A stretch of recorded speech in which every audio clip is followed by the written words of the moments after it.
All right, a quick legal notice before we dive in. This is for educational purposes only, it's not financial advice, and of course, all investing comes with the risk of loss. Okay, let's get right to it. The entire market is getting the AI trade wrong, and today we're decoding the one portfolio that is playing an entirely different game. And that right there, that's the whole thesis. While everyone else is fighting over which software app is going to pop, the most connected capital is playing a totally different game. It's a game of infrastructure, it's a game of power, and it's a game of high-yield defense. And we're not just guessing here. We're following the raw data, the congressional disclosures, lining them up with off-exchange order flow, and it's painting a crystal-clear picture of how they're front-running what we're calling the physical AI layer. So let's break down the actual structure of this full stack portfolio. And I want you to see this not as just a bunch of tech stocks, but as a carefully engineered machine. It's designed to capture all the AI upside while hedging against some very, very specific macro risks.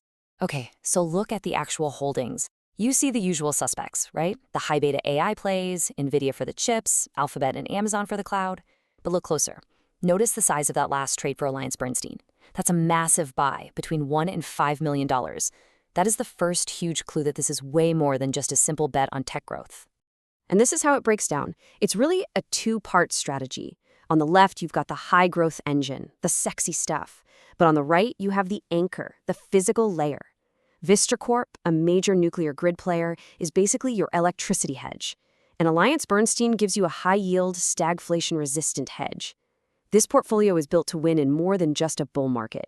Okay, so now let's pop the hood and look at the market mechanics. We're going to see how the institutional order flow, the smart money flow, is confirming this entire strategy right now. This number, this is the number that changes everything. $600 billion.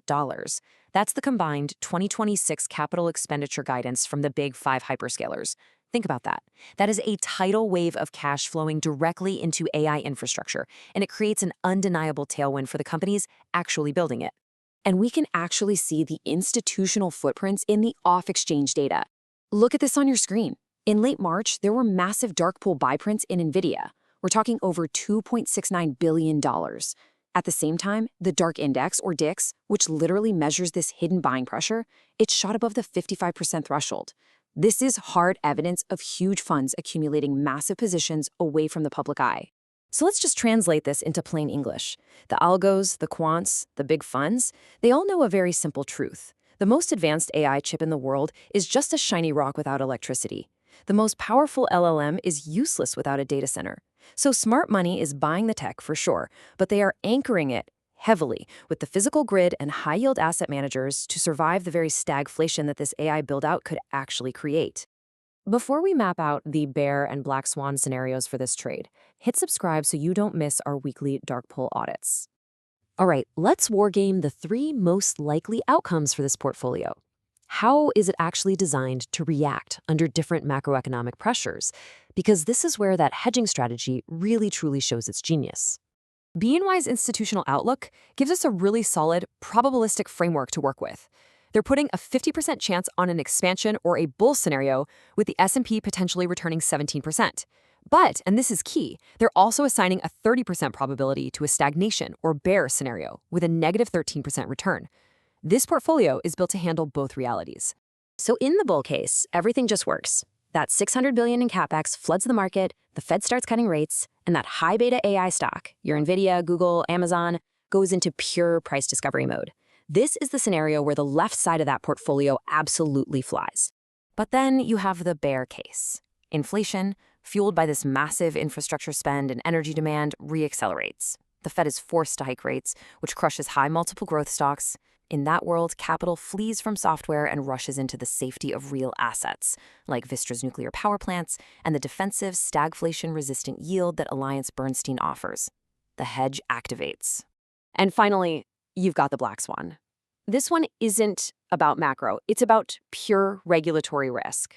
The Department of Justice is actively trying to break up Google's ad tech stack. If they succeed, a forced divestiture would be a catastrophic shock to the entire cloud monopoly model. It could send Alphabet and its peers into an absolute tailspin. This is that low probability, high impact event that those defensive assets are also there to cushion against. So, knowing all these risks, a thesis is completely useless without a strict risk management protocol. This is not a buy and hope situation. It's a buy and manage situation. You have to mandate capital defense from the absolute outset. Here are 3 non-negotiable rules. 1. Use OTO brackets to predefine your profit target and your stop loss before you even enter a trade. 2. Use a dynamic trailing stop based on 2.5 times the average true range. This lets your winners run while protecting your profits. And 3. The cardinal rule. You only trade assets that are above their 200-day moving average. We only want to be in institutionally supported uptrends, period. So there it is. That is the full breakdown of the physical AI layer trade. Now the question I'll leave you with is this. Looking at this whole stack, which one of these tickers do you think is the most mispriced for the infrastructure supercycle that's already happening? Drop your thesis in the comments below, hit that like button, and make sure you're subscribed for our next breakdown.